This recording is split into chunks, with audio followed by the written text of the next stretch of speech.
Here's the truth nobody really tells you about life after graduation. The freedom you've been waiting for can quickly turn into the most overwhelming experience of your life. Over the next few minutes, I'm going to break down exactly how that overwhelm unfolds, because if you can recognize the phase you're in, you'll realize you're not failing or behind. You're just moving through a process almost everyone goes through. And by the end of this video, you'll have 5 simple steps to anchor yourself when you start to feel a little lost. If you're new here, welcome. I'm Kriti, and on this channel, I share practical insights and mental frameworks to help you master yourself in today's world. Okay, let's jump into it. Do you feel like you've spent your whole life working toward a milestone only to reach it and feel completely lost? I think the paradox many of us face after graduation is this. You spend years looking forward to the day exams end, the day you finally get your own paycheck, and the day you get to make your own choices without your parents or professors weighing in. It feels like the ultimate freedom. But here's the catch. That very same freedom can feel paralyzing. Tell me about it. The transition from structure to chaos. The world suddenly felt different for me after graduation.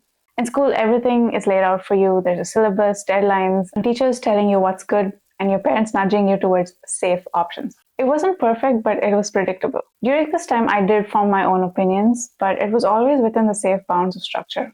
At least that's how it used to be before AI shook things up and brought in all the uncertainty that we see today. I think for many of us, especially those of us who grew up as 90s kids, I think the path still felt pretty predetermined. And then one fine day, the guardrails just disappeared. I went from being a student to an adult who was expected to know what to do with the rest of their life. But the truth is, there is no syllabus for life, and no one tells you what's next. You're free to make any choice, where every choice feels loaded with consequences which you are solely responsible for. I was that student who always scored high and did everything right. But a few months after graduation, it hit me. Those marks didn't mean much if I didn't actually know who I was without them. So graduation didn't really hand me clarity, it handed me a blank page. And in hindsight, here's how I see it. Graduation was not the finish line, it was just the starting line of self-discovery. Honeymoon and the crash. Okay, so graduation's over, you're starry-eyed and stepping into the what's next phase of your life. The pressure's on to start your career, and all you can think is, I just need to land something so I can finally start my life. And with hard work, you do. You get the job, you cash your first paycheck, and you start living by your own rules.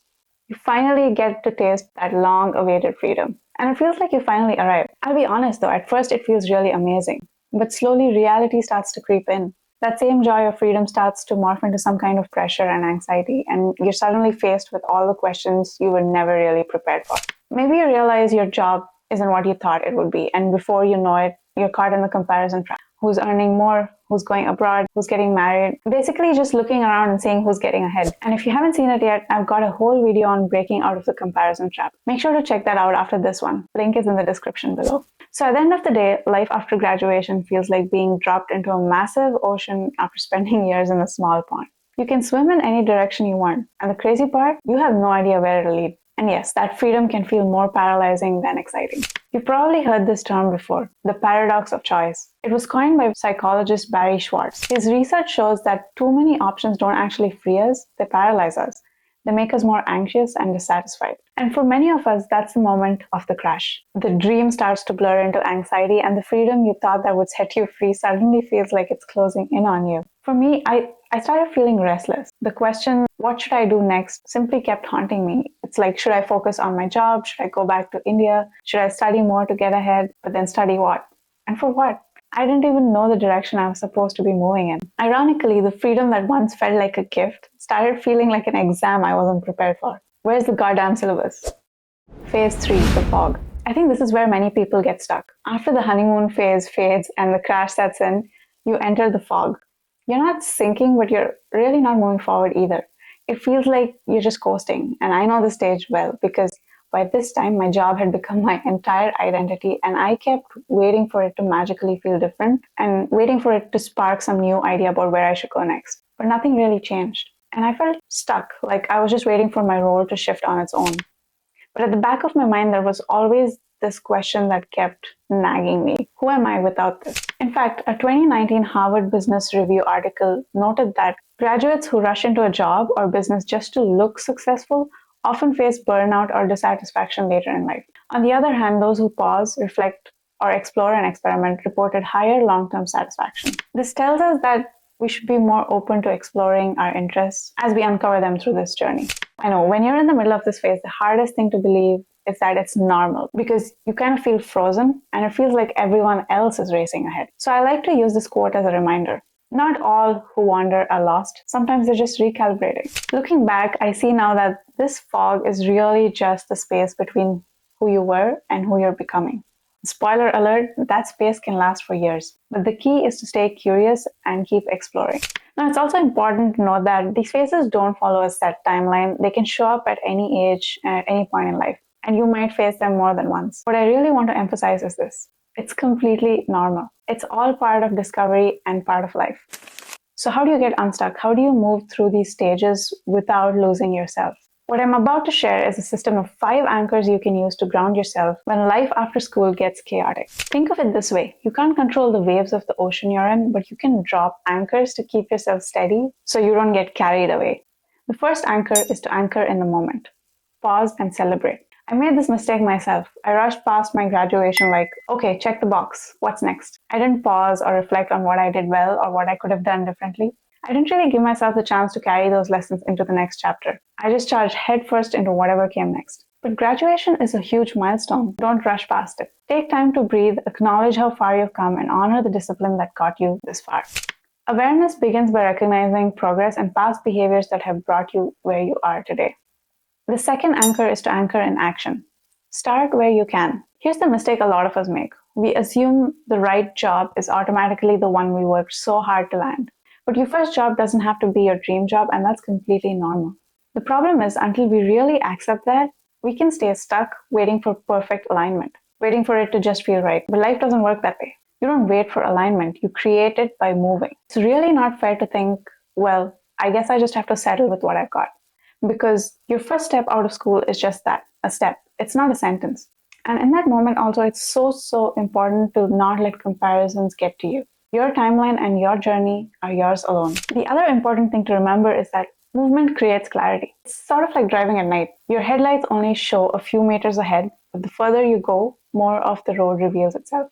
And action is like the headlights. Without it, you're just sitting in the dark. So start where you can. In fact, research backs this up. Career development studies show that exploratory action, which includes trying, experimentation, testing, often leads to higher long-term satisfaction than waiting for the perfect match. It's through doing that you learn what you like, what you hate, and what energizes you. So be bold and experiment. The third anchor is to anchor in purpose. Avoid the comfort trap. It's so tempting to spend your paycheck on things that make the discomfort go away. Gadgets, nights out, little distractions, and yeah, I did that too. But after a while, I realized I wasn't really moving forward. I was just keeping myself comfortable and avoiding the hard questions that were begging for my attention. That's the trap. Consumerism makes you feel good in the moment, but it quietly pulls you away from your bigger mission. The way out is to anchor yourself in purpose. So before you spend your time and energy on something, stop and ask yourself, does this really align with who I want to become? The fourth anchor is to anchor in flexibility. Accept detours and trust the bigger picture. Life rarely follows a straight line. Careers pivot, interests evolve, and sometimes life just knocks you off course. But most of the time, that's not a failure, it's redirection. There was a point when what was happening was really different from what I'd envisioned for my life, and I felt like I'd lost control. But looking back, that detour ended up giving me skills and clarity I never would have found otherwise. The real discipline here is staying flexible enough to adapt without losing momentum. Steve Jobs said it best, you can't connect the dots looking forward. You can only connect them looking backward. And that's exactly it. The uncertainty you're in now is shaping the clarity you'll see later on. This anchor is about having faith in the process, even when it doesn't make sense in the moment. Last but not the least, anchor in growth. Invest in yourself. Spend on things that multiply your future, like books, courses, skills, mentors, and especially your health. These are compounding investments that keep paying you back year after year. Everything else, honestly, is just noise. So this framework wasn't something that I uncovered overnight. Over time, I saw how every confusing stage, every detour and drift taught me a lesson that fit into one of these anchors. In hindsight, everything seemed to come together and I'm able to connect the dots. So if you're standing at the edge of graduation or drifting in the ocean of choices after school, here's what I want you to remember. It's okay to feel overwhelmed. What matters is that you notice what works for you and you start building your own interests and anchors that bring you back to yourself in the moment, in your action, purpose, and growth. Don't chase clarity by rushing or forcing outcomes. Build it with discipline, but protect it with stillness. Trust that one day when you look back, you'll see it all made sense. If this video resonated with you, make sure to subscribe and check out my other videos where I share similar practical frameworks and insights for finding clarity in the middle of chaos. Thanks for watching, and I'll see you in the next video.